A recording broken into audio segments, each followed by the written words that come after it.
Hello everyone and welcome back. This is the deciding game, game number 3 of the Losers Round Semifinals between Ta and Indypride.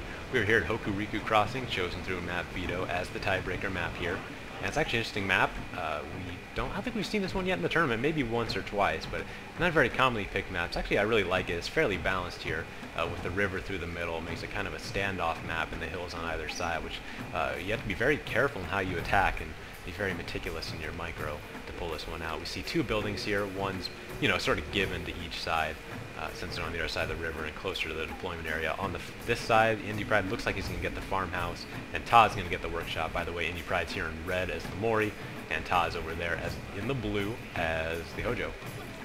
But maybe he won't get it so easily as the Bow Cavalry for Ta have come up, and maybe you're going to be able to stop this or at least make Indypride pay for it. It's not going to be such an easy capture, perhaps. I guess we'll take a look at the army setups now before the action gets started. Ta's actually bringing a sword core this time. 3 Nodachis up front, 3 katanas in the back. There's that 2. 2 katanas in the back, along with 2 Naginata monks, 1 Yari Ashigaru. Never mind, there are 3 katana samurai. Or is that 4 Nodachis? I'm getting all confused. Katanas and Nodachis. And we got a nice little amount of cavalry here. Great guard, Yari cavalry, and of course bow cavalry, which used quite well in this matchup, as we've seen. Matchlock detachments over there, the standard Ashigaru and matchlock setup. Now the cavalry here for Indypride is going to come and chase off the cavalry for Ta, so maybe to get this captured a little easier, maybe, than it looked like he was going to be. It looks like Ta was going to put up a bit of a fight for it, but maybe not with all that melee cavalry coming over the other side.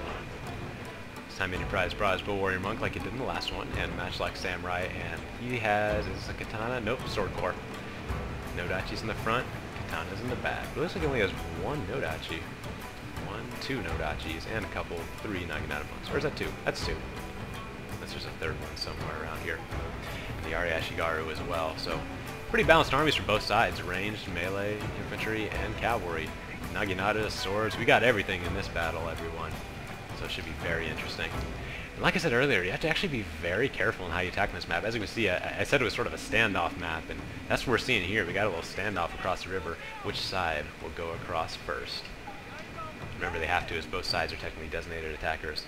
Yari cavalry for Ta, maybe trying to hide here in the forest, but not doing a very good job of hiding as they chose a spot with no leaves on the trees. And we can see them. Matchlock Samurai are taking fire from the Bow Cavalry, but the Bow Cavalry's at a terrible angle and they're in the woods, so haven't even taken 1 casualty yet. Yari Cavalry moving up, might just try and pincer the Bow Cavalry here.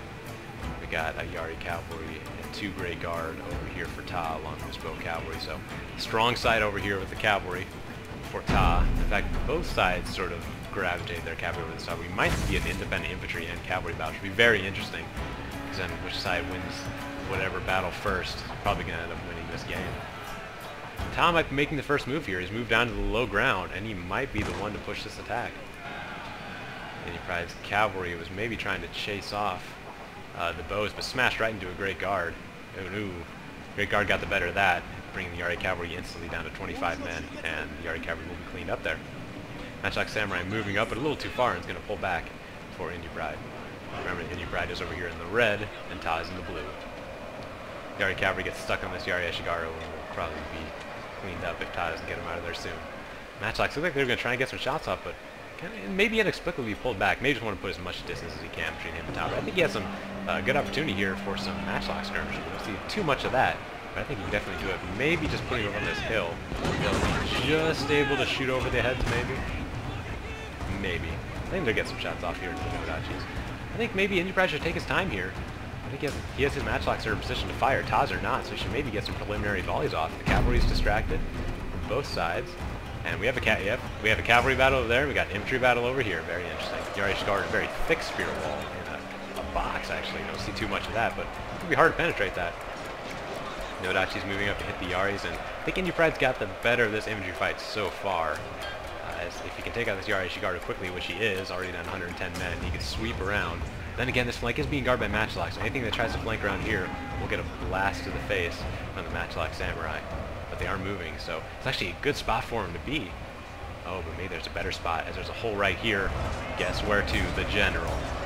He has a clear shot on the general. If he can get some shots off there, he can very quickly turn his battle around. It looks like Indypride's going to win the cavalry battle on that side, and they'll be able to move in and help out the melee. And the Matchlocks here are not shooting at the general yet. He's got such a clear field of fire.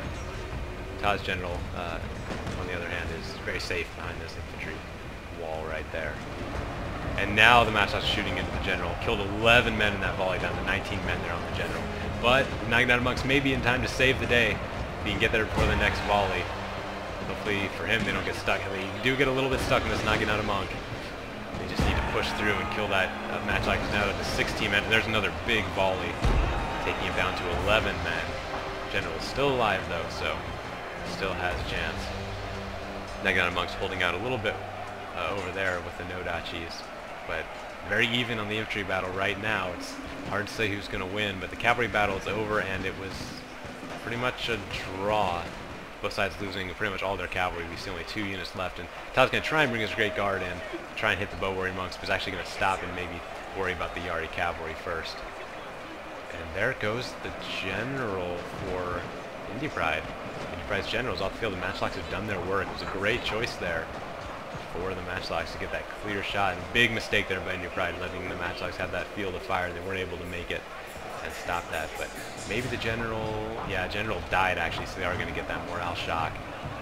And there is the wavering, but Todd's forces are also wavering here in the middle. There they go. One's gone. The Katana Samurai there is wavering against this Yari Ashigaru. Might pull this out. And it looks like he just might. Cavalry's coming in now. Yari Cavalry, they got a big charge here. This unit's in red morale with Yari Ashigaru there. Nodachi's at 45 and wavering, and the Yari Ashigaru have rallied, are now fighting the general in Spear Wall and doing a pretty good job of it too, taking down to 27 men already. Not over yet for Indypride. Looks like Todd was going to pull that out with the general killing, but Indypride's men managed to hold on, and he has a few units left. Let's just take a quick tally. We have 1 Yari Cavalry there, 19 men, a Matchlock Samurai, a Bow Monk, and Yari Ashigaru. That's all that's left for Indypride.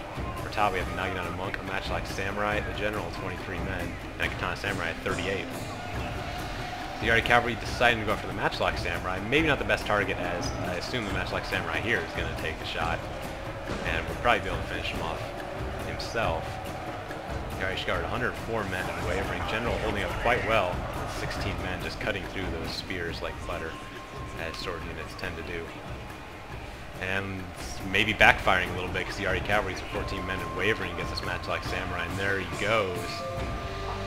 So all that's left now is the Matchlock Samurai and the Bow Warrior Monk. Indypride pulling back the Bow Warrior Monk, and actually a good idea because Todd's going to have to attack here as General's horses have run off, so he has all infantry going up against missile troops, and Todd could have the same thing happen to him as he did Indypride in the last map, where we could see just kiting here from Indypride. The Matchlocks there are fresh, as opposed to the Warrior Monks here that are very tired, and they are wavering. If he can get this unit to rout, that will turn the battle. There they go, they shattered. 2 units left. If the melee units here can just bridge the gap, and close that gap, he could win, but the general is now in stand and fight. Maybe trying to keep the Naginata monks in the game. He's got to get them out of stand and fight and get into the Matchlocks. They're just going to get cut down. And they are 10 men. 8, 7, 6, 5. There he goes. 1 unit left for Ta. And he shattered. Indypride. What a close game. What a close series. But it's Indypride taking the series 2-1. We'll be moving on to the loser round finals to play Prussian Prince. I'll see you back in the main menu. What an incredible matchup. I am out of words. Ta and Indypride just giving us a really great show here through 3 games, and it was Indypride that came out by the slimmest of margins, one of the closest games we've ever seen, and it was truly close in the sense that, you know, both sides had a clear shot at winning. There at the very end, each side had 2 units. If they closed the distance, Ta was going to win. If they didn't, Indypride was going to win. I mean, that's hard to get more balance than that. Each side has a clear goal to go at, but it worked out in Indypride's favor. He's moving on. Ta has been eliminated. What a great run he's had in this tournament. Great player. You got to be to make it to the semifinals. And just what a great job all around. I'm out of words, so thanks for watching, everybody. I'll see you all in the losers round finals. Thanks for watching.